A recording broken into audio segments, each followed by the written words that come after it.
Government drama llama ding dong, bringing up some history for no particular reason. Actually, one moment. My comrades in class, for no particular reason, I want to bring up the way that Stalin would manipulate photographs. Stalin didn't have Photoshop, but that didn't keep him from wiping the traces of his enemies from the history books. Using tools that now seem impossibly primitive, Soviet photoshoppers made once famous personalities vanish and crafted photographs representing Stalin as the only true friend, comrade, and successor to Lenin, the leader of the Bolshevik Revolution and founder of the USSR. This photo here is one of the most famous, so this is the before, and this is the after. Nikolai Yuzhev, pictured right of Stalin, was later removed from this photograph at the Moscow Canal. This is another example, and one by one, all except Stalin disappear from this picture.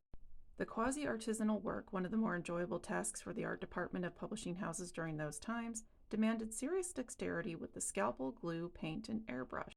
Not to mention, sometimes photo doctoring meant going back to the past to change the historical record, as when Stalin ordered Leon Trotsky, who helped create communism, eliminated from photos.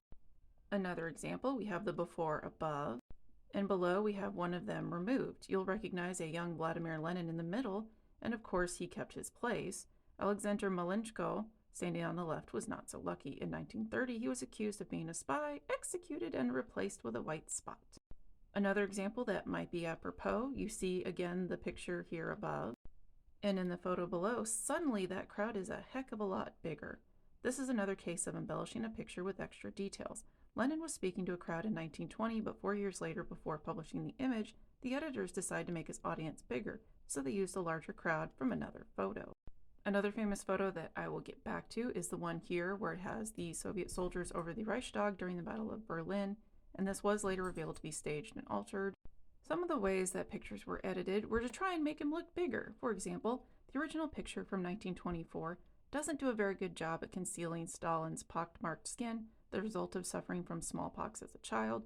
It comes as no surprise that a printed version of this photo, published in 1939, when Stalin was an almighty leader, was seriously retouched. As you can see, his skin is smooth, his hair and mustache silky.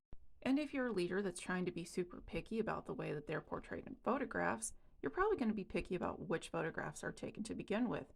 For example, Stalin really did not like people taking any pictures of his personal life. He was especially displeased with the existence of one particular photograph which found its way into journalists' hands, foreign journalists, which is even worse. It was a photo of Yakov, his son, who was caught by the Nazis. The photo of the imprisoned son, looking completely drained, was seen by the world. The German propaganda machine even circulated the rumor that Yakov had agreed to cooperate with them. And still, no one in the Soviet Union had seen the photo. Access to every last photograph was under strict state control, and the same went for Stalin's eldest son, whose photo the nation had never seen. Photographic manipulation worked very much on an ad hoc basis. Orders were followed quietly. A word in an editor's ear or a discreet telephone conversation from a higher authority was sufficient to eliminate all further reference, visual or literal, to a victim, no matter how famous she or he had been. Sometimes photo doctoring meant going back to the past to change historical record, as when Stalin ordered Leon Trotsky, once a leading figure in the Communist Party, eliminated from all photos. After Trotsky was exiled by Stalin for mounting a failed opposition to his leadership, the revolutionary was snipped, airbrushed, and covered up in countless photographs. Sometimes Stalin inserted himself in photos at key moments in history, or had photo technicians make him look taller or more handsome. Even citizens had to get in on the act. As Stalin's purges became more and more widespread, civilians who feared being branded as his political enemies began to realize that owning photos of Stalin's political enemies, even in photos in books or magazines, was dangerous. They learned to deface their own materials with scissors or ink. Such was the atmosphere of fear that families of those arrested and condemned were compelled to destroy even the image of their loved ones in their own personal records. He, of course, didn't stop with photos. He commissioned an army of painters to create his official portraits, offering some artists massive amounts of money to paint him.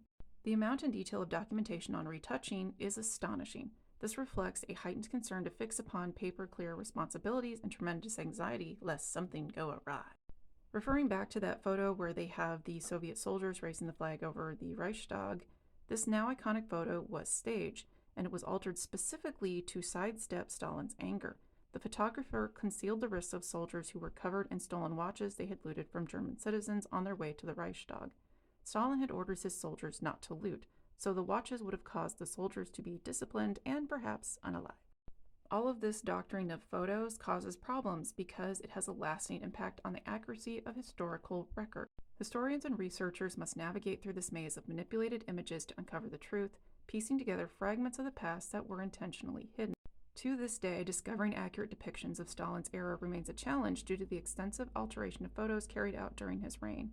The importance of preserving authentic historical records cannot be understated, as they shape our understanding of past events and provide vital insight into the consequences of totalitarian regimes. I just really want to drive home that last sentence, that the importance of preserving authentic historical records cannot be understated. Just something to keep in mind.